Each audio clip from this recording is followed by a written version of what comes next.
All right, it's knife time. So, I wanted to do an outside video today. I miss being underneath my trees or sitting out in my yard doing this. Ain't done it in a minute, but it's really windy out today, this evening. And we're just going to go ahead and get into it anyways. Here I am. All right, tonight we are going to talk about the venerated buck 119. And I have to say that no matter what, the buck 119 will always be one of my favorite knives, no matter what. I mean, at least this one, because this one's made in America. It's a few years old. I'd say like 3 or 4 years old. But anyways. Oh, in the long ago, in the early 40s, there was a fellow named Hoyt Buck, and he was tinkering around with a few knives here and there. And then, unfortunately, the United States of America decided to join up and get involved in World War II. And at that time, the United States government requested the help and everything of people all over the place. I remember my mom telling and my grandma telling me stories about how it was a federal crime to slash tires back in those days because, you know, tires were so important. You know, they needed to be around for the war effort and everything else, and all that stuff. And all kinds of people volunteered, man. World War II found America in a place it had never been before. The ladies entered the workforce for the first time. And I have my own opinions about that. And it's not that I don't appreciate the ladies that put in hard work and contribute to the economy of the United States of America. But that kind of was a trick and a trap. I think that the powers that be figured out that, oh, hey, we're only taxing one person in a family when we could be taxing two. Anyway, so that was around the first time in America that it was like regularly commonplace for women folk to enter the working part of the world. And the United States government also requested some fixed blade knives. They were like, man, we need more fixed blade knives for these fellas that are over there overseas, whether it be in the Pacific Theater or the European Theater. And we need some fixed blades for these fellas. And Hoyt Buck, making knives in the basement of the church he pastored, came up with the about ready roundabouts, the buck 119. And you know, nowadays this knife, it's marketed as a hunting knife. But Hoyt Buck, he made this and he sent it off to the United States military, fellas.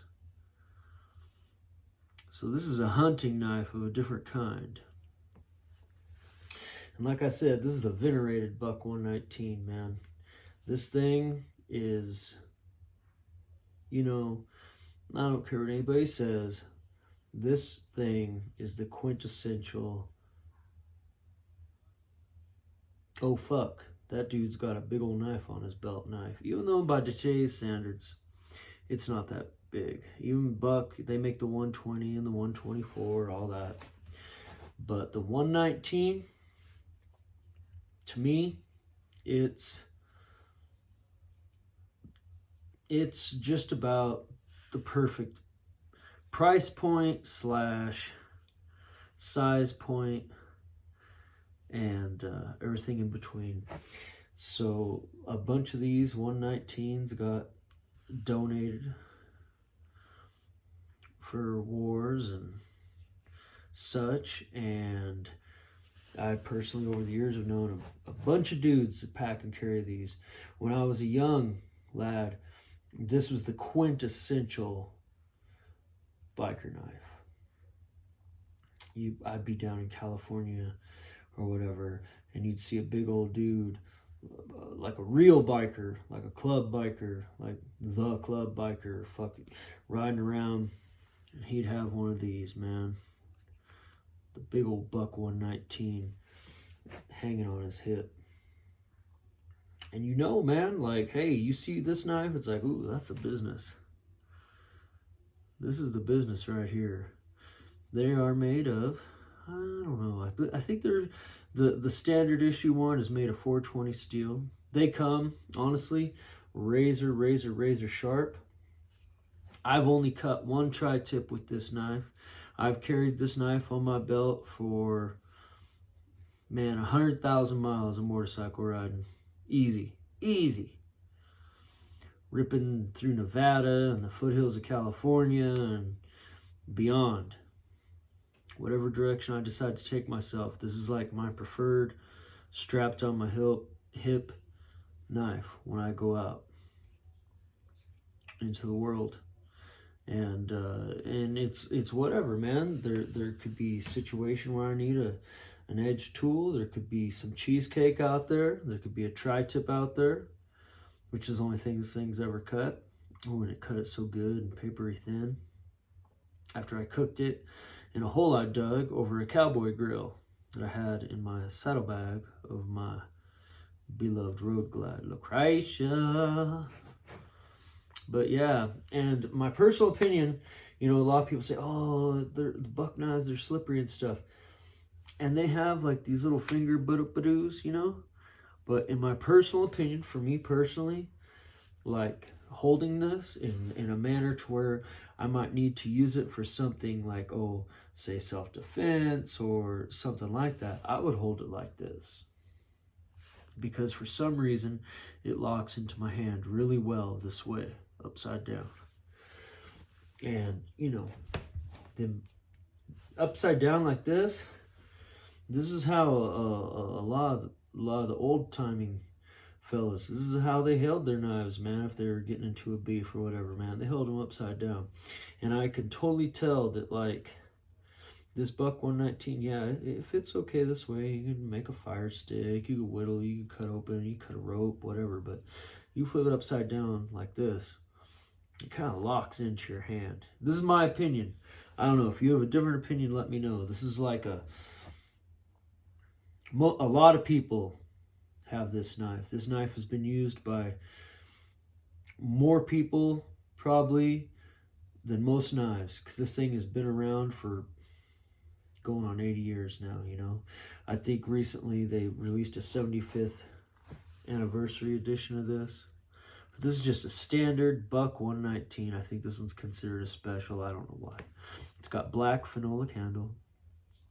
The guard is aluminum, phenolic, aluminum, and then the butt is the same way, a little strip of aluminum, strip of phenolic, and then, you know, that nice little boom hilt there, or not a hilt, but a pommel rather, excuse me.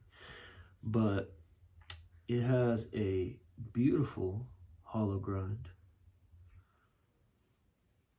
and what would be considered a blood groove on both sides. I don't know, some people call that a fuller, some people call it a blood groove. I call it a blood groove. If you don't know what the blood groove's for, you stick this into somebody's body cavity and the vacuum keeps the knife stuck in there. The blood grooves breaks the seal. You're able to get your knife back out. So there's that. And allegedly. But yeah, the buck 119. You know, Friday the 13th, man. Jason, these are, I believe it was like Friday the 13th, number 3. This is on the cover, going through the eye of the hockey mask, you know. This is a good knife.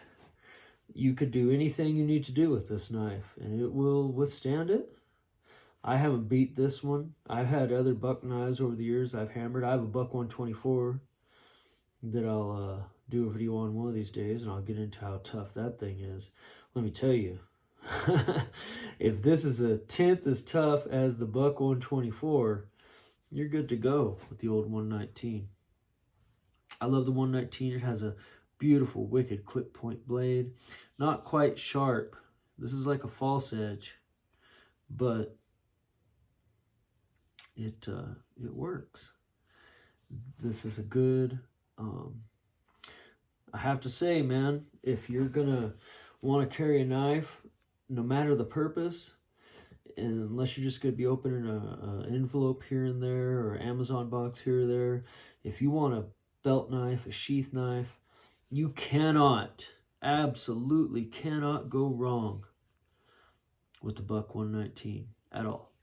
It is a sturdy, sharp,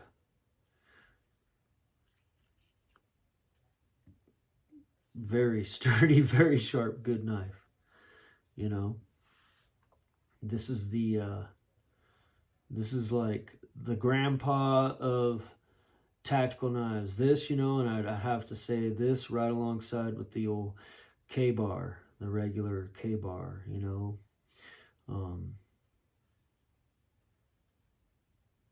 They're in the same realm, almost the same type of blade, everything else. But to me, that black, that silver, man, that is a classy piece right there. Very pointy. Very, very, hear that? Ooh, ooh, ooh. You know what that point's good for by now. Yeah. So that's my ramble for this evening. I hope you all have had a great weekend. It's Sunday evening, October, I believe the 27th. Who knows? I don't really keep track of many days. But, yeah. Here we go, man. This is like a very good example of an American-made great belt knife. Multi-purpose. You can literally butcher a whole large game with this. Just about anything. Small game, large game, whatever. You know, smaller game, you gotta be careful. Sometimes you might have to hold your blade like that and like use that to, you know, for control. But this will do it all, you know. And if you just wanted one good belt knife to have to keep, I would highly suggest this. This is the quintessential American sheath knife, the Buck 119.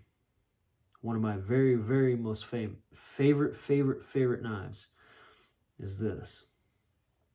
It's good for just about anything you'd need to do with a knife, an actual knife, you know. This does all the knife stuff. It's a good thing. But yeah, here it is. Remember, when you get one, if you ever get one, hold it in that upside down. Feel how good that feels. Yeah. All right. Well, I got some chores I got to get to, and y'all have a wonderful evening. And I'll see you soon.